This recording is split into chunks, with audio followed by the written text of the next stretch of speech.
Hi, this is Glenda. I've been playing with shaker cards because I thought that'd be another good craft group topic. And I was only going to make one or two samples because I thought, well, you know, there's heaps out there on shaker cards. And I got carried away, as usual. So I thought I'd summarise what I've been doing. I'm not going to show how to make a card from beginning to end. Starting with what to put in them, you can put in microbeads and beads. The heavier the items are, the better it shakes. So this one has little beads in it. Sequins, lavender. This one has a static piece and some beads and bits of paper, punched paper. And this one has sequins. So, you know, all sorts of things can go in it, and glitter on this one. And I don't know if I said microbeads on that one. Then you can make them with different things. So obviously acetate sheets, vellum, and just for completeness I did use one of the Stampin' Up! Cups, but they're really, really deep. So it's a cute look, but you're not going to mail that. So then there are different methods to do it. Most people will tell you to use double-sided foam tape, and the trouble I have with that, yeah, I did it with this one, is I find that the things often stick to the edge of the foam tape because the foam tape will always be a little bit sticky, and there is one stuck there. You can put a dust buddy thing around the edges to help get rid of the sticky before you peel the back off, but it only has a limited effect. So my preference is to use fun foam and cut it out and glue it, because then you've only got glue on the top and you don't have any on the sides, and I think that works best. Although, having said that, I do have a little shell stuck, but I think that's because of the nature of the shell. But I've just used fun foam in there for my shape. So definitely my preferred way.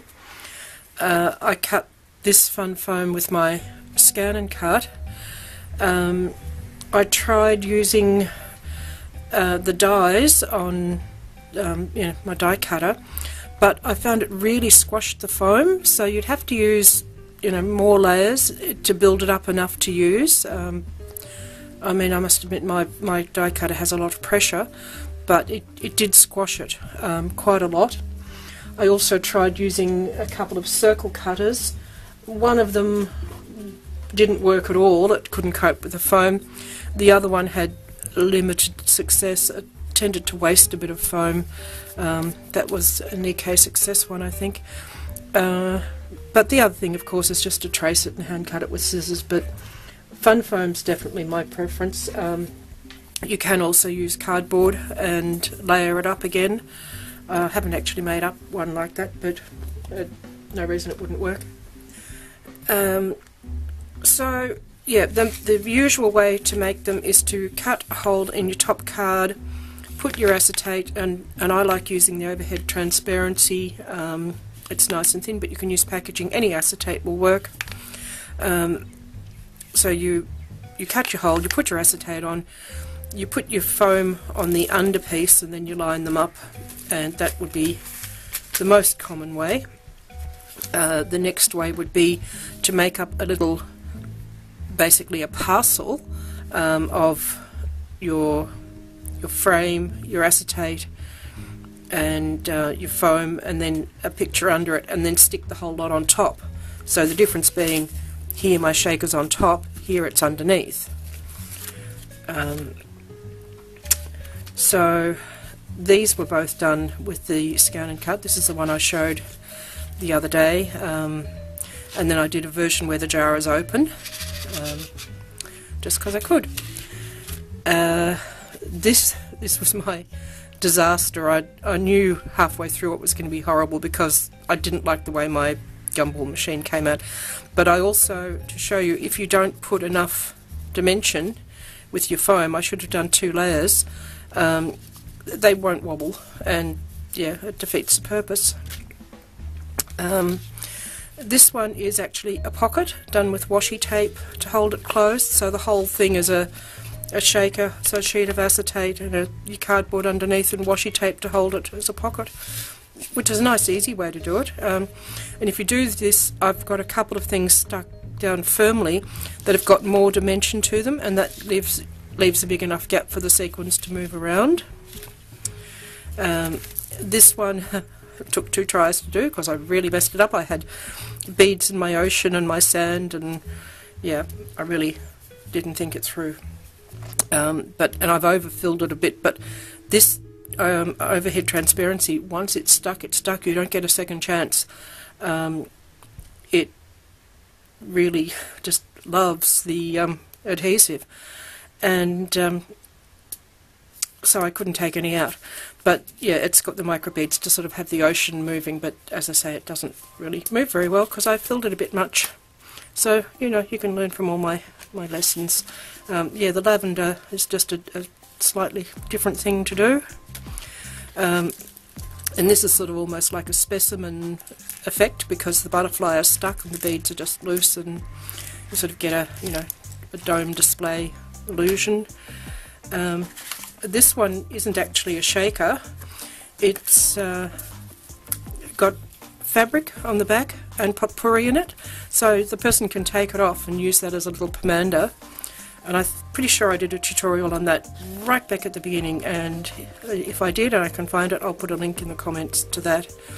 But that's quite a cute little, you know, doubles as a gift. And it's sort of a shaker. The potpourri moves a little bit, and of course it smells lovely. And this one was going to be a shaker, and I was going to put glitter all behind it. And then I started and I thought, oh, it would be so much easier just to use glitter paper and get the same effect. So I cheated and it became just a non-shaker card.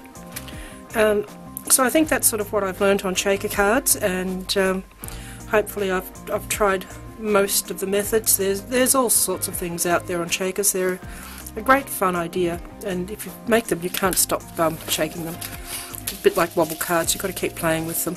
So that's my offering.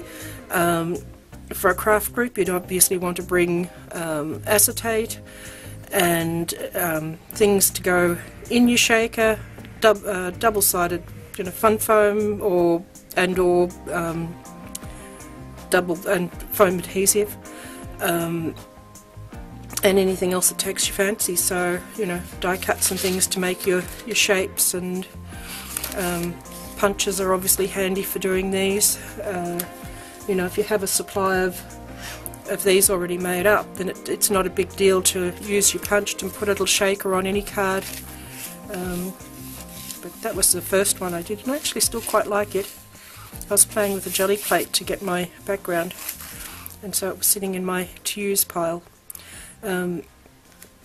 So yeah, thank you for watching, and hopefully you'll make some shaker cards.